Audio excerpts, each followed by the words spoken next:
Hi guys, welcome back to my channel. This is the Arsenal in me. Today I really want to start slow. This video I'm making it very early in the morning from Lagos, Nigeria. So I want to start slow because there are a couple of things we need to discuss today. And what are the things we need to discuss? We still need to discuss first off the FA fine on Arsenal. If you have not heard about that, I'm going to talk about it. I still have to discuss Michael Oliver. I have to discuss VAR because yesterday there were graphics of how the Premier League table should have looked like if, for example, all the VAR decisions went the correct way. So I'm going to be looking at a host of other topics as well. And it is very important that you watch this video to the end so that at least you can give your opinion, you can correct me where you think I'm wrong, and then you can also do me a favor by subscribing to my channel. So the very first thing we are going to do is that we are going to be talking about the Mikel Oliver and of course the Arsenal red card issues. So we all know that of course whenever Mikel Oliver officiate Arsenal match, we are always having our hearts in the mouth because we are almost certain that the officiating will go in a way that is very unpleasant. So the reason why I'm starting with Mikel Oliver is because I want to begin a chain of events. If we all remember our match against Wolves, for example, in the 40 something, I think it was in the 43rd minute or so, that is before the end of the first half, almost to the end of the first half. Michael Oliver issued Lewis Skelly a red card.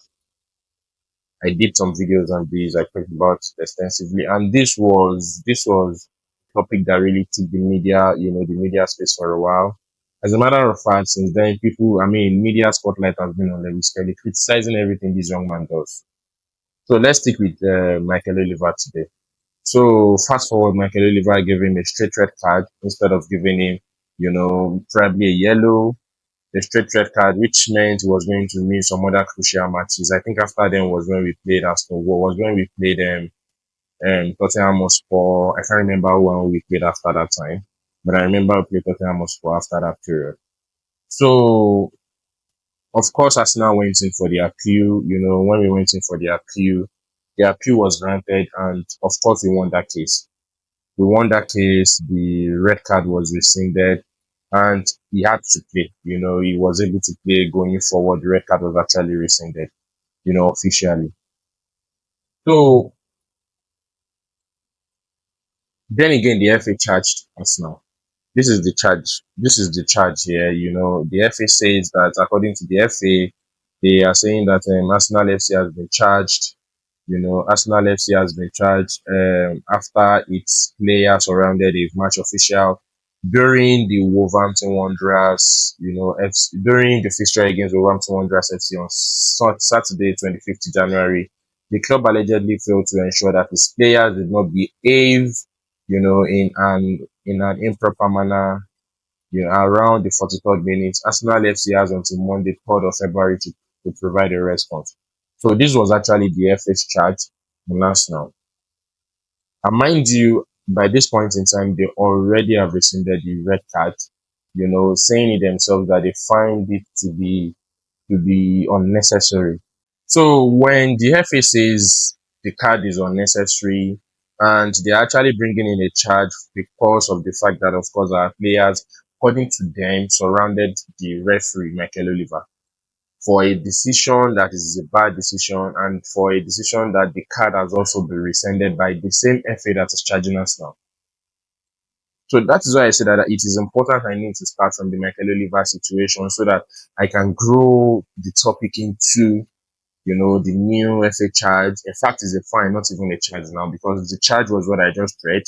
This is the charge where they are saying that we have until February 3rd to actually, provide a response to that. So I'm not sure if Arsenal provided a response. I'm not sure if they did provide a response. But what I'm certain of is that the FA has gone ahead to actually find us now. So before we continue the video, please, in case you are still watching by now, please do ensure that you watch the rest of the video. It is very important to my channel. It is a new one. And also, according to YouTube says that a lot of people that watch my videos are not subscribed to my channel. please kindly endeavor to subscribe to my channel. It costs nothing. It's just like saying you want to pick a candy. Just click on the button and subscribe to my channel. Thank you. So going forward now, this is the fine, this is the charge, and let's look at the fine. Now, the FA currently has fined us now for £65,000, and this is what it reads on their website, because I had to go to their website to actually confirm if, for example, the charges are the fines are real. So according to what is on the FA website, it says an independent regulatory commission has imposed a £65,000 fine on Arsenal in relation to the Premier League match against Wolverhampton Wanderers on Saturday, 25th January. It was alleged that Arsenal failed to ensure their players did not behave in an improper way around the 43rd minute, and the club subsequently admitted to this charge. Okay. So the Regulatory Commission imposed these sanctions following a hearing, and its written reasons for this can be read below. Okay, so they actually attached a link. So what exactly is the problem? Is the FA complacent? Is the FA targeting us now? Because this case is actually different from the case of Everton Liverpool. The case of Everton Liverpool was total rowdiness. The fans were involved, the players were involved, they almost fought on the pitch. But this Arsenal's case is different because our player has been wrongfully booked, a straight red card for that matter, and the same match we had the same kind of tackle that got only a yellow card, and that was even a higher boot. So where is the balance? Where is the balance? If the FA is not doing its own, the PGMOL are doing their own. If the PGMOL are not doing their own, anyways, the fine is even under the PGMOL. Because yesterday I actually made a video as well on why I believe that the TGMOL is not doing what they need to do, because they are not bringing fairness into the game anymore. Konate could have seen a second yellow card, but he didn't. So all of these things are things that are beginning to make the Premier League look inferior. They have failed to use the assisted offside technology that actually just ruled like the way they use it in I think in Spain, as well as the way they use it in the World Cup. Now you are not using the technology that are supposed to help, and even the ones that you have are not being used adequately. Bad officiating upon bad officiating. I remember in this particular match, for example, the referee did not even bother to go and check the VAR to see if the tackle really deserved the red card. It was as if he was just waiting to give an Arsenal player a red card, and he did. He achieved his aim. So Michael Oliver's issue, I even think it's beyond Michael Oliver now. I think it's actually cultural issue. The referees are so sure that whatever decisions they make will be backed by the FA, and they are not going to get any fine, any charges as well for it. They can do whatever they want to do on the pitch, and nobody will say anything. This is the situation of Michael Oliver. Michael Oliver can decide to spoil a game. Arsenal, Manchester City, give Arsenal player a red card, and nothing will be done to Michael Oliver, and still Arsenal will be fined for asking for the reasons why it has to be a red card. So, what do you guys think of the FA in this whole situation? Do you think the FA are kind of biased as well? Do you think the FA are not strong enough to actually call out their own referees and say that these things are wrong? And also, the FA should be able to apologize properly and say that, okay, we know we made a mistake. I'll also move on to, of course, I just talked about the FA fine of £65,000 for Arsenal. It is important I also look at, because I mixed VAR alongside, VAR, PGMOL, as well as the FA. So I really want to talk about how the league table, because this surfaced yesterday, It surfaced yesterday, and it's actually, to be very honest, it's actually something that we all need to look at. So this for here is what would have happened if all VAR decisions were correct. You understand what I'm saying? That means if all VAR decisions were correct and there were no errors whatsoever. So apparently, um, Arsenal would have had 60 points and we would have been on top of the table.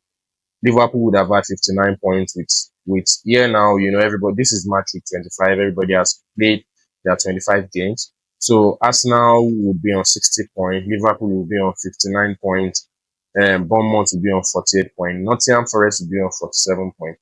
Mind you, Arsenal with the highest goal difference of +7. So look at what is going on here. Currently now, I don't even know where Bournemouth is. I should have gotten Bournemouth situation, but I don't know where they are right now on the table. But anyways, this is Bournemouth, and look at where they are. They are third according to this table. Let me get Bournemouth. Okay, so here is the new league table. That is the current way it is right now. Liverpool being on 60 points, Arsenal on 53 points, Nottingham Forest on 47 points, and Bournemouth actually on fifth.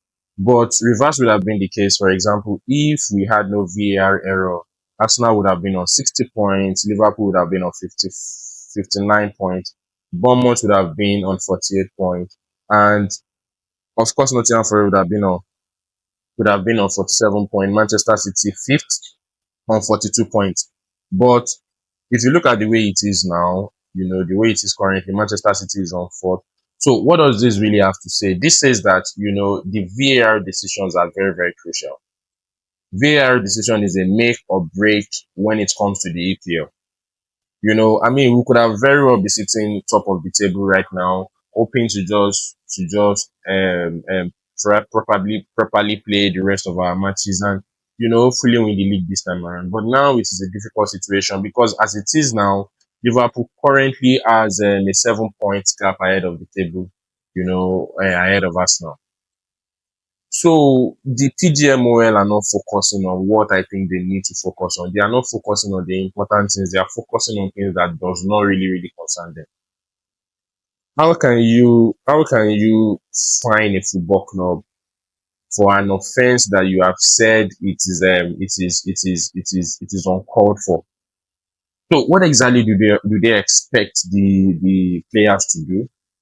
The players feel very, very, they felt very, very uncomfortable. They felt like, okay, how could you have given our player a red card, a straight red, for something that should not have been a red card? And they're expecting them not to protest. They are even spoiling the whole fabric of the football, the things that makes football unique, the things that makes football very, very important to all of us fans. This is not even about Arsenal right now. The other day, Liverpool fans were complaining about the way Michael Oliver handled the officiating between Everton and Liverpool. But I did not go for that narrative because Liverpool fans are selective in their battle. So when you are selective in your battle and it only pleases you when it does not happen to you, but it doesn't please you when it happens to you, then you can't really expect anybody to come in for you. So I mean that this basically is just the league table without VAR error. And something I really want to say before I stop with this video is that, guys, I have a new channel called the Sports on the Pitch. My channel is this channel is going to be about, of course, what do they call it? It's going to be about football talks in general. It's not going to be Arsenal focused. So I'm actually going to be doing, punditry, more commentary, more like, bringing out important issues from social media, looking at bad officiating, looking at what the PGMOL has to say, trying to balance the whole situation. And this is basically what this one is going to be about. So please kindly rush over there to subscribe to that channel as well. I would really, really appreciate. And also, please do remember my YouTube message to you. YouTube says you are watching my video but you are not subscribed to my channel, please kindly endeavor you do that. I will really, really appreciate that as well. Thank you so much for watching my video. I really, really would see you in the next one. Thank you so much.